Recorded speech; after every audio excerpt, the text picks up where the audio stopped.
d'origine de Damas. Mon grand-père a quitté Damas en 1860.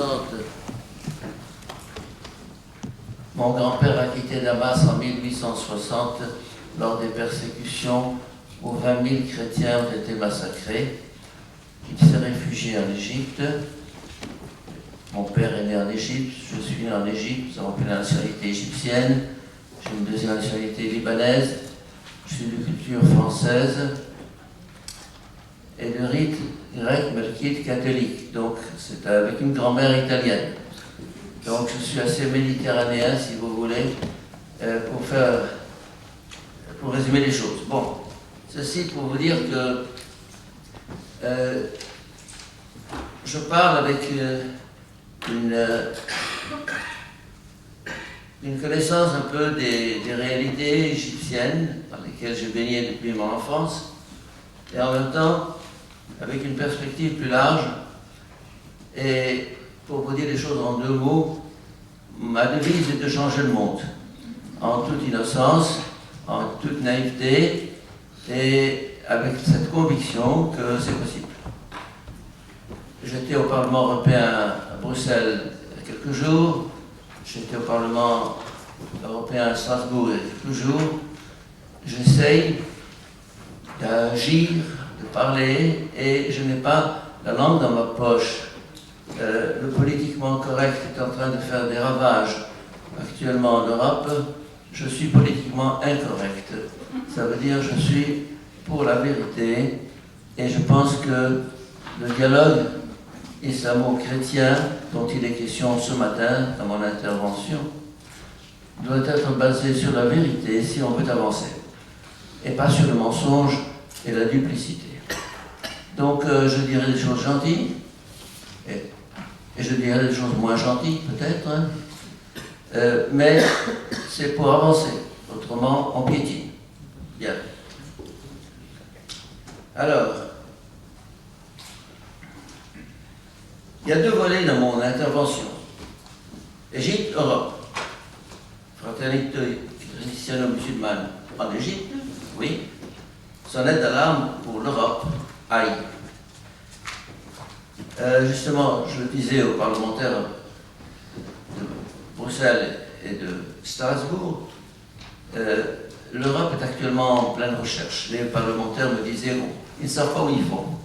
L'Europe ne sait pas. Entre le Brexit d'un côté, Trump de l'autre, la Russie qui tend la main, et l'islamisme qui se trouve actuellement en perte de vitesse. Il y a actuellement une crise que j'appellerais un tournant. En théologie, on appelle ça un kairos. Le kairos, c'est le moment favorable. C'est un moment où tout bascule. Et à ce moment, j'ai l'impression qu'actuellement, il y a un contexte où tout bascule. Au Proche-Orient, en Amérique, en Europe, vous avez les prochaines élections ici, en France, on ne sait pas ce qui va se passer. En tout cas, la France est en train d'hésiter et de sentir qu'elle a peut-être fait fausse route. Et je suis là justement pour tirer la sonnette d'alarme que j'ai tirée il y a 30 ans en France et dans le reste de l'Europe que je parcours chaque année pour des conférences. On n'a pas voulu me croire. On n'a pas voulu me croire quand je disais attention, attention, attention. Eh bien, on me disait mais non, mais tu es en dehors de la plaque, tu ne comprends pas ce qui se passe. Mais tout se passait en dessous. C'est en train actuellement d'apparaître. Et ceux qui nous déstabilisent en Égypte vous déstabilisent en Europe. C'est le même combat que nous menons, mes chers amis. Le même combat. Et ce combat, au-delà des religions, au-delà même de la gauche et de la droite, qui sont des constructions artificielles auxquelles je ne crois pas du tout, hein, c'est un combat pour l'homme, l'être humain. Et là, si nous ne mettons pas l'être humain, l'homme, au cœur de la politique, eh bien c'est fini. Or, ce n'est pas le cas. Ce n'est pas le cas parce que la politique est menée par l'argent, au-delà des politiciens, des hommes qui sont sur les couvertures des journaux, des revues, au cœur du combat des débats télévisés. Il y a des gens qui tirent les ficelles derrière. Et c'est sale. La politique est par définition sale. Pas toutes. Les gens, il y a... mon but, moi je suis prêtre, jésuite, et donc j'ai misé ma vie sur les valeurs. La valeur, c'est la vérité, la justice. Mais pas... Et la paix, mais une paix pas au détriment de la vérité. Je ne veux pas une paix à tout prix. C'est ce qu'on appelle le pacifisme. Jésus a dit bienheureux les pacifiques, il n'a pas dit bienheureux les pacifistes. Et donc, il ne faut pas croire que tout va aller comme ça parce qu'on se dit des mots gentils. Ça suffit, j'en ai assez des mots gentils. Hein? Le dialogue islamo-chrétien a fait fausse route depuis 50 ans. J'en viens à l'Égypte maintenant. L'Égypte a connu le régime Moubarak pendant 30 ans, après les autres régimes, je n'ai pas fait l'histoire, l'historique, mais simplement, le 25 janvier 2011, il y a eu un mouvement populaire intense, hein, spécialement des jeunes, qui ont demandé la chute de Moubarak en tant que dictateur. Bon. Alors, il a fini par tomber, et on a crié au printemps arabe, à la démocratie, aux droits de l'homme, à la justice, bon, le printemps arabe. Il a duré 4 jours, le printemps arabe. Le printemps égyptien, au moins. J'ai un ami à moi qui est très impliqué dans la politique et qui est contre le régime actuel. Contre Sisi, il dit ça c'est une dictature militaire. Un peu comme vos médias. On connaît le disque. Dictature militaire. On dit que la dernière révolution a renversé le premier chef d'État démocratiquement élu. Oh. Ne croyez pas à vous des médias. Attention, je vous le dis tout de suite. Ils sont tous pourris, vendus, pas tous. Heureusement. Mais les grands médias, télévision, les grands journaux qui ont pignon sur rue. Bon. Alors, et depuis lors, on continue le disque, dictature militaire, dictature militaire, dictature militaire. Alors, j'ai demandé à cet ami, il me dit, il est contre Sisi, je lui dis, ouais, qu'est-ce que tu veux à la place? Il me dit, c'est une dictature militaire. Je lui dis, quelle est l'alternative? Il me dit, la démocratie. Je lui dis, la démocratie, mon cher ami, a duré 4 jours en Égypte, du 25 janvier au 28 janvier 2011. Parce que les frères musulmans ont sauté dessus. Ils se sont emparés de ce mouvement populaire pour en faire une dictature religieuse. On a eu ça pendant 1 an, du 30 juin au 30 juin 2011 au 30 juin 2012. Et à ce moment-là, vous avez eu la plus grande manifestation de l'histoire humaine. Écoutez bien, 33 millions d'Égyptiens sont descendus dans la rue pour réclamer l'éviction, la chute des frères musulmans, du régime frères musulmans incarné dans Morsi, qu'on a prétendu démocratiquement élu. On a toutes les preuves qu'il n'a pas été démocratiquement élu. Tout a été truqué, trafiqué. Alors, les militaires, le général Sisi, le maréchal Sisi était ministre de la Défense, chef des armées, aussitôt voyant que le peuple, dans sa majorité, était pour le renversement de régime, a demandé à Morsi de se retirer, de dégager, et il a pris en main les choses. Alors, vous allez me dire, mais on voulait la démocratie? Oui. Mais vous, Français qui êtes là, vous n'êtes pas tous Français, mais enfin, vous savez ce que c'est que le prix de la liberté et de la démocratie? Vous l'avez vécu. 1789 n'était qu'un début. Et par quoi ça a passé pour arriver à la démocratie actuelle? Alors,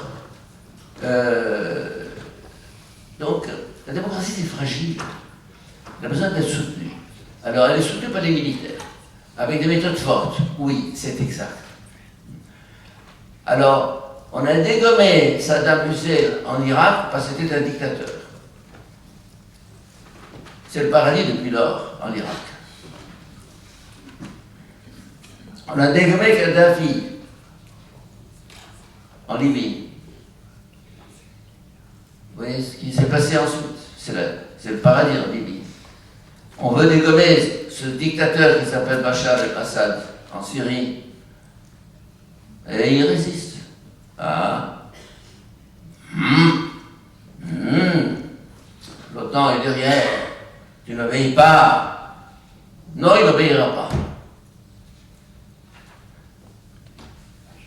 Je me souviens encore lorsque votre président Hollande, il y a 2 ou 3 ans, disait à la télévision, la seule autorité que nous reconnaîtrons désormais en Syrie, c'est l'armée libre, je ne sais pas. Voilà le résultat. En tout cas, là n'est pas la question. La question est de savoir comment construire une démocratie, comment faire que l'Égypte, je vais me concentrer sur l'Égypte principalement, puisse être une nation où chrétiens et musulmans puissent vivre en paix, en harmonie. En fait, c'est le rêve de tous, le souhait de tous. Moi, quand j'étais petit, bien, ça faisait une classe où tous les courants étaient là. C'était une quinzaine de nationalités. C'était l'époque d'Alexandrie, l'Alexandrie cosmopolite, des années 30 et 40. Une merveille. Et il faut bien dire que l'Égypte, originalement, est un pays chrétien. Hein? Elle était à 100% chrétienne, elle est devenue à 90%, puis 80%, maintenant on est à 10% chrétiens. Mais les chrétiens d'Égypte sont des autochtones, ce n'est pas des importés, ni des colons, ni des... non. Ils sont chez eux. Nous sommes chez nous, en Égypte. Et il est un fait que nous avons la possibilité de prier, de pratiquer le culte sans histoire, mais il y a quand même un régime qui est marqué par la charia, c'est-à-dire de façon soft, comme on dit en français, il y a des pressions qui, selon les époques, montent et descendent. Alors, les frères musulmans, dans tout ça, jouent un rôle capital. Vous allez me dire, mais ils ont été mis hors de la loi, parce que le premier geste de Sisi a été de, non seulement de mettre en prison Morsi, qui était leur tête, leur chef, mais de déclarer hors la loi les frères musulmans, comme est en train de le faire maintenant l'Amérique bientôt, comme le fera bientôt. Alors, parce qu'il s'agit là d'une organisation terroriste, et le général Ahmed Maher va vous le dire tout à l'heure, il est chargé par le gouvernement égyptien de lutter contre le terrorisme, et il est en train de lutter précisément contre le terrorisme armé, qu'on connaît, et puis il y a le terrorisme de la pensée rétrograde, obscurantiste, qui fanatise le peuple. Il vous en parlera. Mais il est en lutte contre l'Azhar, qui est la plus grande institution sunnite dans le monde. Et vous allez me dire, mais comment se fait-il qu'il soit musulman et lutte contre l'Azhar? Il lutte contre ce courant obscurantiste qui infiltre toutes les couches de la société égyptienne. Parce que le discours religieux est un discours qui touche le peuple, et on peut facilement le manipuler et l'orienter à partir de grands mots religieux. Alors, je reviens. Le gouvernement égyptien, avec Sisi, a fait plusieurs démarches, plusieurs gestes qui sont très appréciés par les chrétiens. Pour la première fois, il a mis 39 coptes, enfin il a accepté que 39 coptes soit au Parlement, alors qu'il n'y en avait que 2 ou 3 membres du Parlement. Il essaye actuellement de libéraliser un peu la construction des églises. Il y a une loi qui est parue, qui va apparaître sur la possibilité de construire des églises, parce que la croix est la bâtie pour construire l'église, pour la rénover. Il y a eu donc là, pendant longtemps, une oppression pour réparer des WC dans une cour d'église. Il fallait l'autorisation du président de la République. Vous vous rendez compte un petit peu. Alors, les chrétiens, on en par-dessus la tête de cette oppression, de cette discrimination, et ils luttent pour ça.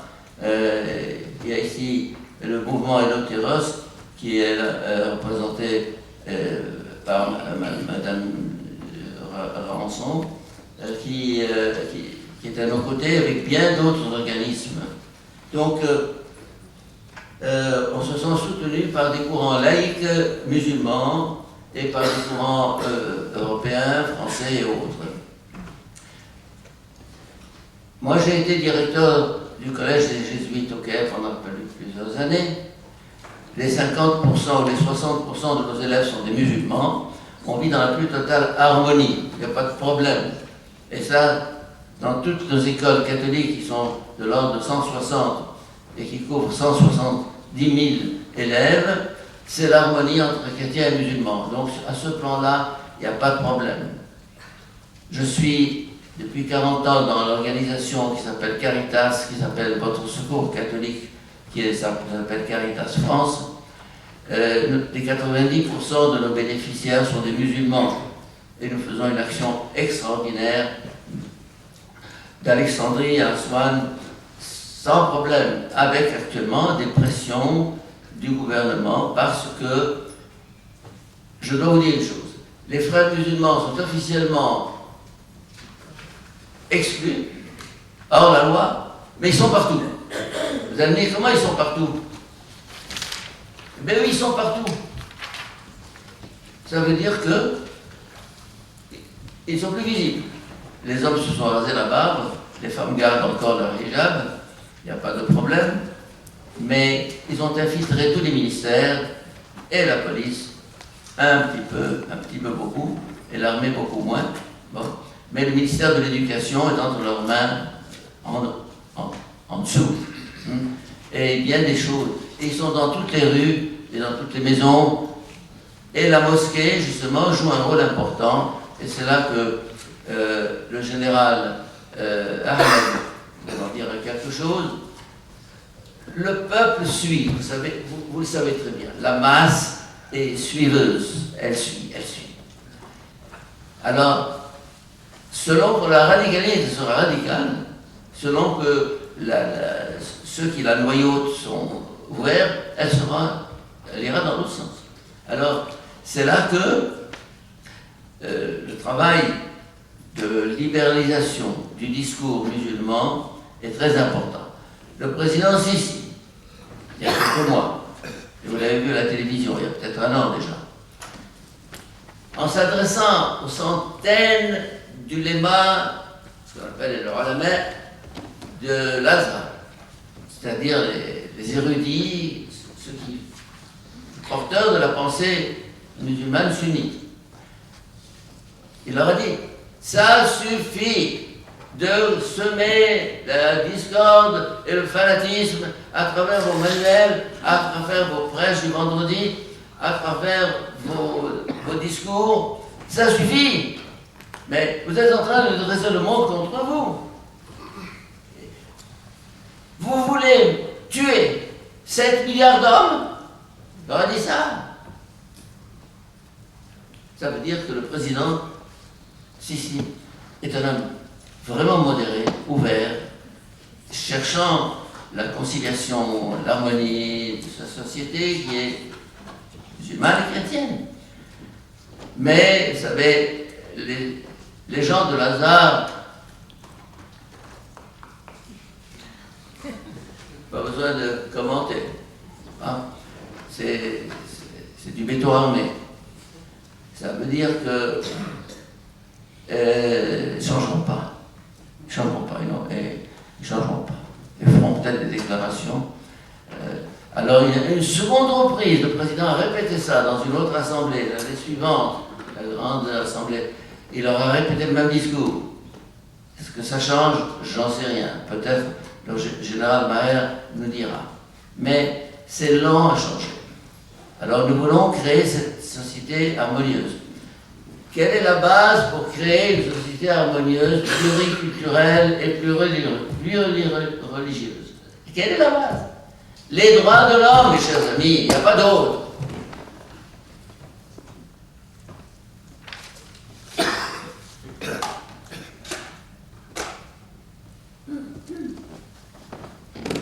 Les droits de l'homme. Tu es chrétien, sois chrétien. Tu crois en Jésus-Christ, très bien. Tu es musulman, très bien. Tu crois en Mohammed, très bien. Mais que le religieux reste dans la sphère privée. C'est théoriquement votre constitution en France. Bon. Dans quelle mesure est-elle opérationnelle? Pas toujours. Ça dépend souvent de certains courants. Car ce qui vicie le paysage français et européen en général, c'est le politiquement correct. Le politiquement correct dénature le politique complètement. Quand on n'a plus le droit de se défendre par le revolver ou le coup de poing, il reste la parole. Et quand vous musez la parole, qu'est-ce qui reste? Mais qu'est-ce qui reste? Hier, j'écoutais le grand discours qu'a fait Geert Wilders devant le Parlement de son pays, néerlandais. Et il hurlait en disant, mais vous nous enlevez le droit à la parole. Mon seul tort est d'avoir eu le courage de parler au nom d'1 million de Néerlandais. Et vous me l'enlevez. Je suis en prison depuis 11 ans, sous garde militaire, en pleine Europe. Mais où va l'Europe? Où va l'Europe quand on n'a plus le droit de parler? Et c'est le cas un peu en France actuellement. Certains discours sont musclés. Moi, je suis interdit de parole dans un certain nombre de coins de France ici. Je ne vous dirai pas par qui. Mais ça suffit, le droit de parler. Alors, quand je parle de droit de l'homme,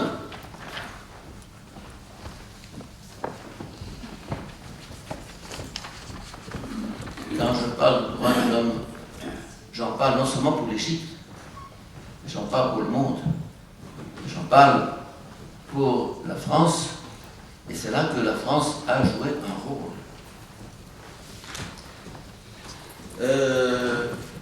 Donc, la question chrétien, musulman, convivialité, vivre ensemble, comme on dit, c'est très bien le vivre ensemble. Mais il faut s'entendre sur des lois communes. Quand des gens venant d'ailleurs sont accueillis à bras ouverts par vous, Français, ils ont à se soumettre à vos lois et constitutions et vos principes et vos valeurs.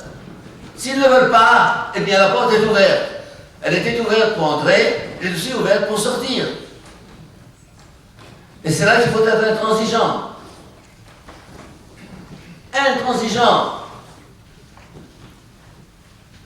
Je suis surpris de voir comment la France et l'Europe, qui ont lutté pendant des siècles pour obtenir certaines valeurs, certains principes et certains droits, sont en train de les brader avec la plus grande facilité. C'est pas possible. C'est pas possible. Luttons pour la liberté de parole, la liberté d'expression, la liberté de foi, de croyance, la liberté politique tout court. Ne cédons pas. Nous sommes à un moment où il faut se battre. À force de mollesse, à force de concession, à force de gentillesse, pour ne pas froisser l'autre, on ment. Non. Construisons cette société d'Égypte, et de France et d'Europe sur la vérité, sur les valeurs, sur des principes, sur les droits de l'homme, car je ne connais pas actuellement de base autre pour un vivre ensemble au plan de la planète Terre que les droits de l'homme. Il s'agit que l'ensemble des pays musulmans acceptent cette charte, ne mettent pas de restrictions. Il ne faut pas qu'il y ait des hommes qui sont plus hommes que d'autres, ou que l'homme soit plus homme que la femme, que le chrétien soit discriminé par rapport au non-chrétien. Non, suffit, enough is enough. Il faut actuellement construire ce nouvel ordre mondial auquel je rêve, et j'écrivais ça dans mon discours aux parlementaires européens, que j'ai ici dans mon dossier, construire cette société de demain sur une vision commune de l'homme, des droits de l'homme, où l'homme soit vraiment au centre. Je pense que j'ai dépassé mon temps, non, ça va? C'est bon? Je me tais? Je suis prêt. Moi. Non, si je te laisse, ça va être très long. Alors, donc, merci.